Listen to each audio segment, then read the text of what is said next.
तो आज की कहानी है फ्लोरिडा से।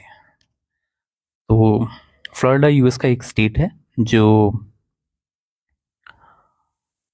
अगर आप देखें तो वो सदर्न कोस्ट पे है। इनफैक्ट गल्फ ऑफ मैक्सिको की तरफ है, राइट।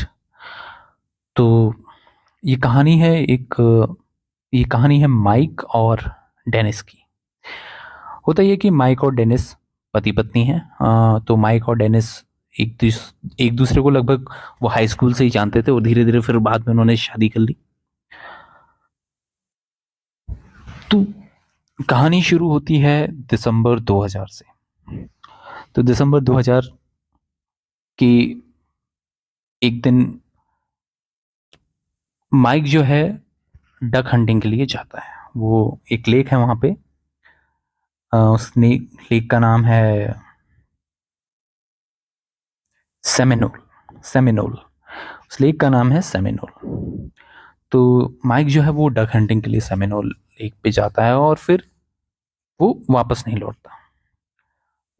सुबह निकला रहता है, और उस दिन उनकी एनिवर्सरी भी रहती है। तो अ, सब बोल के जाता है कि वो दोपहर तक आ जाएगा, लेकिन वो वापस लौट के नहीं आता है।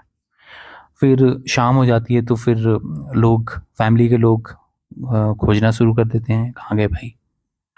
उसके बाद जब उसके बाद भी कहीं कोई पता नहीं चलता, तो मिसिंग कंप्लेंट फाइल कर दी जाती है।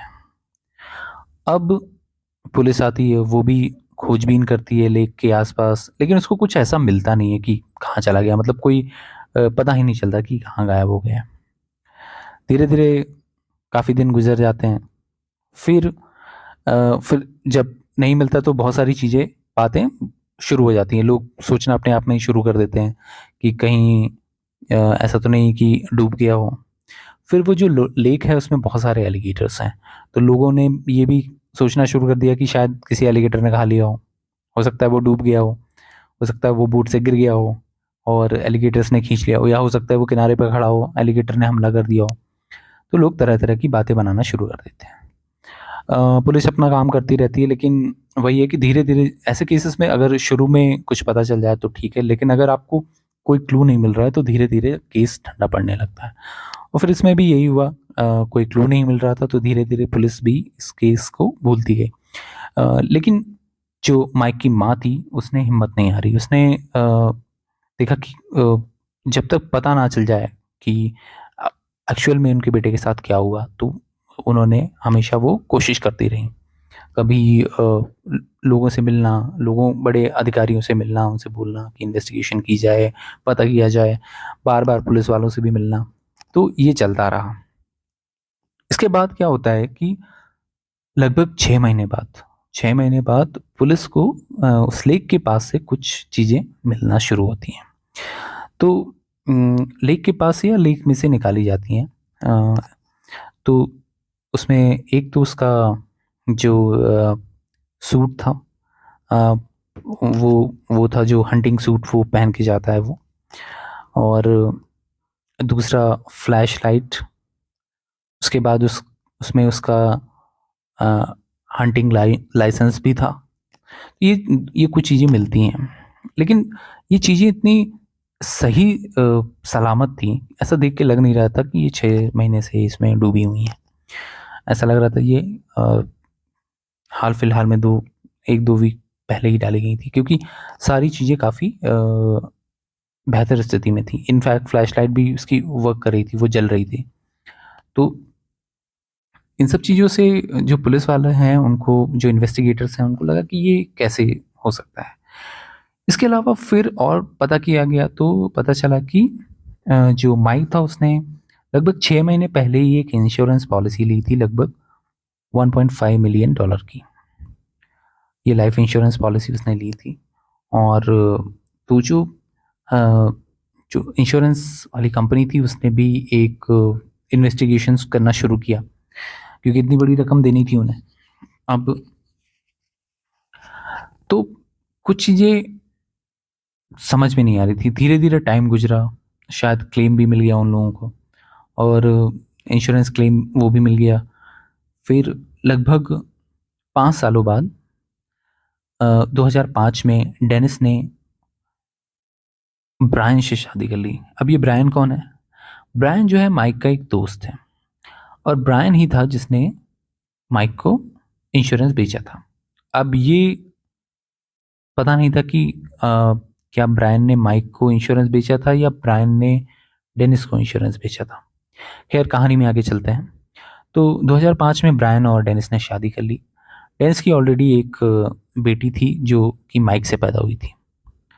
तो फिर ये शादी इन्होंने कर ली। अब ये शादी जो है वो रिलेशनशिप ज़्यादा चल नहीं पा रहा था, उसमें बहुत उतार चढ़ाव आने लगे, बहुत लड़ाइयाँ होती थी इन लोगों में, बहसबाजी होती थी। तो क्या हुआ कि एक बार इसके ऊपर डेनिस ने ब्रायन के ऊपर एक केस चार्ज कर दिया, एक केस कर दिया। और चार्जेस जो थे वो उस केस के थे कि ब्रायन ने डेनिस को बंदूक की नोक पे किडनैप करने की कोशिश की, उसको फिजिकली असॉल्ट करने की कोशिश की। ये सब चार्जेस लगाए उसने।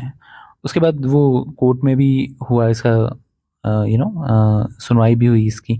तो चीज़ें जो है वो अब दिख रहा था कि खराब हो रही हैं दोनों के बीच में। अब जो इन सब चीज़ों की खराब हो रही थी साथ में, तो अब एक मौका आया इन्वेस्टिगेटर्स के लिए और जो माइक की फैमिली थी उसको लिए। वो लोग भी काफ़ी, उनको भी गहरा चोट लगा था, क्योंकि एक तो जो माइक था वो रियल एस्टेट का बिज़नेस करता था, तो उसकी प्रॉपर्टी थी काफ़ी, पैसे वैसे भी ठीक-ठाक थे, अच्छे थे।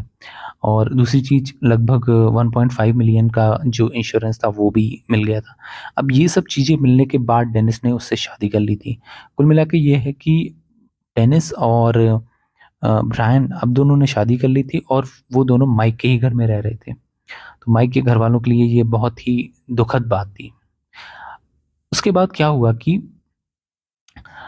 एक बार फिर डेनिस जो है वो, और जब ब्रायन के बीच में चीज़ें बहुत बिगड़ गई, तो ब्रायन ने पुलिस वालों को संपर्क किया और उसने बोला कि मैं कुछ कन्फेस करना चाहता हूँ।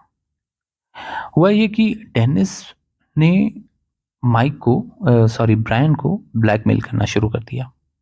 उसने कहना शुरू कर दिया कि अगर तुम मेरे साथ सही से नहीं रहोगे या अच्छा नहीं करोगे तो मैं अ, पुलिस वालों को बता दूँगी। तो ब्रायन को लगा कि इससे पहले कि ये बताए पुलिस को, उससे बेटर है कि मैं पुलिस से बात कर लूँ और एक डील क्यों ना कर लूँ, ताकि मुझे जो है वो एक इम्यूनिटी मिल जाए। तो ये डील हुई कि इस केस से हम ब्रायन को हटा दिया जाएगा और उसका कुछ नाम नहीं आएगा, उसके ऊपर कुछ चार्जेस नहीं लगाए जाएँगे और जो कुछ भी है वो अ, डेनिस के ऊपर लगाया जाएगा। तो उसने बताया कि क्या हुआ एक्चुअली। हुआ ये कि उस दिन, दिसंबर 2000 वाले दिन, उस दिन ब्रायन और माइक दोनों ही डक हंटिंग पे गए थे। जब वो डक हंटिंग पे गए तो उसने ब्रायन ने माइक को धक्का दे दिया बोट से और माइक गिर गया लेक में। उसे लगा था कि शायद ये डूब जाएगा या इसको एलिगेटर्स वगैरह खा लेंगे, लेकिन जब उसे लगा कि नहीं, ऐसा कुछ नहीं हो सकता और ऐसा होने में चांसेस कम हैं कि एलिगेटर आए या हो सकता है बहुत बड़ी लेक है वो। तो उसने क्या किया, अपनी शॉटगन से उसने माइक को गोली मार दी। उसके बाद उसने उस लाश को उठाया और कहीं और डिस्पोज ऑफ कर दिया। और फिर उसने बताया कि किस तरह 6 महीनों बाद उन लोगों ने वहाँ पर उसका जैकेट और ये सब चीज़ें डाली ताकि लोगों को लगे कि हाँ, ये डूब गया है। जब ब्रायन ने ये सब बताया पुलिस वालों को, उसके बाद फिर केस आगे बढ़ा और फिर डेनिस के ऊपर चार्जेस डाले गए, फर्स्ट डिग्री मर्डर के और कॉन्स्पिरेसी के, मर्डर कॉन्स्पिरेसी के। और फिर उसको लाइफ टाइम इम्प्रिजनमेंट दिया गया।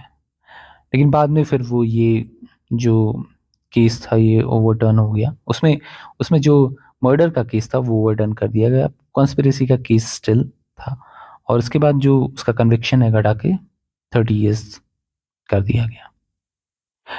तो ये थी आज की स्टोरी। आप बताइएगा आपको कैसा लगा, कमेंट कीजिए और सब्सक्राइब कीजिए हमारे चैनल को। इस तरह की और स्टोरीज़ हम लेके आएंगे। Thank you.